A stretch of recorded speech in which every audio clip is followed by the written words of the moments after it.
Imam Syafi'i ketika berguru di kota Mekkah, beliau disuruh oleh gurunya, "Wahai Muhammad, pergilah engkau ke Madinah untuk berguru lagi. Karena sesungguhnya ilmuku sudah habis, semuanya sudah kuajarkan padamu." Imam Syafi'i menuruti gurunya itu dan berpamitan kepada ibunya. Berkatalah ibundanya, "Nak, pergilah engkau menuntut ilmu di jalan Allah. Kita ketemunya nanti di akhirat."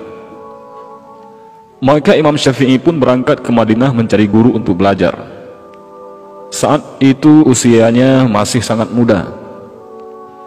Di Madinah, beliau berguru kepada Imam Malik.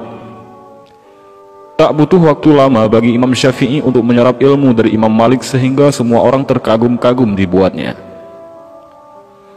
Termasuk sang guru yang pada saat itu merupakan ulama tertinggi di Madinah, tampuknya kutub Hijaz, yaitu Imam Malik. Imam Syafi'i menjadi murid kesayangan Imam Malik. Selesai belajar di Madinah, Imam Syafi'i masih melanjutkan pencarian ilmunya ke Irak. Irak saat itu juga merupakan salah satu kutub ilmu se-Islam selain Madinah, karena di sana ada Imam Abu Hanifah dan murid-murid beliau. Jadi, pada masa itu terdapat dua kutub ilmu Islam, yaitu kutub Hijaz di Madinah, yang mana Imam Malik sebagai maha gurunya, dan ada kutub Baghdad, di mana Imam Abu Hanifah sebagai maha gurunya. Berangkatlah Imam Syafi'i mengembara ke Irak, dan Imam Syafi'i menimba ilmu di sana kepada murid-muridnya Imam Abu Hanifah atau Imam Hanafi. Meski sudah banyak menyerap ilmu di Irak, Imam Syafi'i belum ingin pulang, karena belum ada panggilan dari ibundanya. Di Irak, Imam Syafi'i berkembang menjadi murid yang terkenal sangat pintar dan tercerdas, sehingga dalam waktu singkat, beliau sudah diminta untuk mengajar. 1 murid, 2 murid, 3 murid, sampai ribuan murid berbondong-bondong datang untuk berguru kepadanya. Hingga ia pun menjadi ulama besar yang terkenal ke seluruh penjuru Irak hingga Hijaz pada waktu itu. Ketika musim haji datang, ibunya Imam Syafi'i selalu menunaikan haji. Suatu ketika di musim haji di Masjidil Haram, ada sebuah pengajian besar yang mana pengajiannya dipimpin oleh seorang ulama besar dari Irak. Ulama besar dari Irak ini dalam ceramahnya sebentar-bentar berkata, "Qala Muhammad bin Idris Asy-Syafi'i, qala Muhammad bin Idris Asy-Syafi'i," telah berkata Muhammad bin Idris Asy-Syafi'i.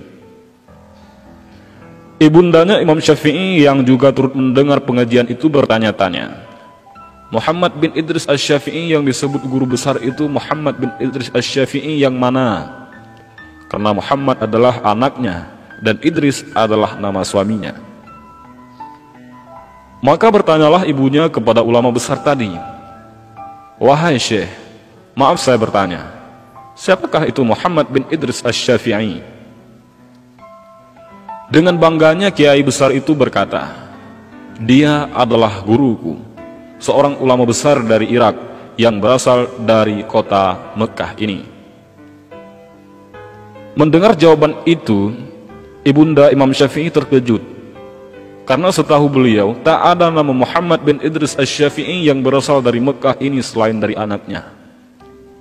Maka ibundanya Imam Syafi'i berkata, "Ketahuilah wahai Syekh, sesungguhnya Muhammad bin Idris Asy-Syafi'i itu adalah anakku."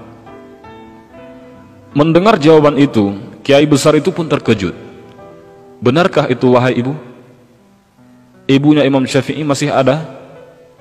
"Benar wahai Syekh, Muhammad bin Idris Asy-Syafi'i itu adalah anakku." Maka beliau pun hormat kepada ibu Imam Asy-Syafi'i tersebut. Setelah bercerita banyak, Syekh dari Irak tadi pun bertanya, "Lalu apa pesanmu buat Imam Syafi'i wahai ibu?" "Katakanlah kepada anakku, jika ia ingin pulang ke Mekah sekarang, dia boleh pulang." Setelah sampai ke Irak, maka pesan pun disampaikan kepada Imam Syafi'i, "Wahai Imam, ibumu berpesan, jika Imam ingin pulang ke Mekah sekarang Imam boleh pulang." Maka Imam Syafi'i pun bergegas ingin pulang. Sudah sangat rindu kepada ibunda tercintanya. Namun di sisi lain, masyarakat Irak begitu berat melepaskan sang imam. Namun dengan berat hati dan perasaan penuh haru, mereka pun rela melepaskan Imam Syafi'i untuk pulang. Karena mereka sudah sangat mencintai kepada Imam Syafi'i, dan Imam Syafi'i merupakan ulama besar, maka saat Imam Syafi'i ingin pulang, mereka banyak sekali memberikan bekal kepada Imam Syafi'i. Di antaranya banyak ia memberi onta hingga Imam Syafi'i mendapatkan ratusan unta, yang mana masing-masing unta terdapat isi bekal dan kekayaan di punggungnya. Imam Syafi'i terkejut melihat begitu banyaknya bekal yang diberikan kepadanya. Hampir semua orang Irak memberi bekal. Imam Syafi'i pun pulang menuju Mekah, dikawal oleh beberapa orang muridnya, berikut ratusan ontanya. Sesampainya di pinggiran kota Makkah, Imam Syafi'i menyuruh salah seorang muridnya untuk menemui ibunya dan mengabarkan bahwa Imam Syafi'i sudah hampir sampai ke Mekah. Muridnya pun mendatangi rumah ibunda Imam Syafi'i dan mengetuk pintu. Setelah dibuka, ibunya bertanya, "Siapa engkau?" "Saya murid Imam Syafi'i," jawab murid Imam Syafi'i itu. "Ada apa?" tanya ibunya. "Imam Syafi'i sedang dalam perjalanan pulang ke sini, Bu, dan sekarang sudah berada di pinggiran kota Mekah," jawab muridnya lagi.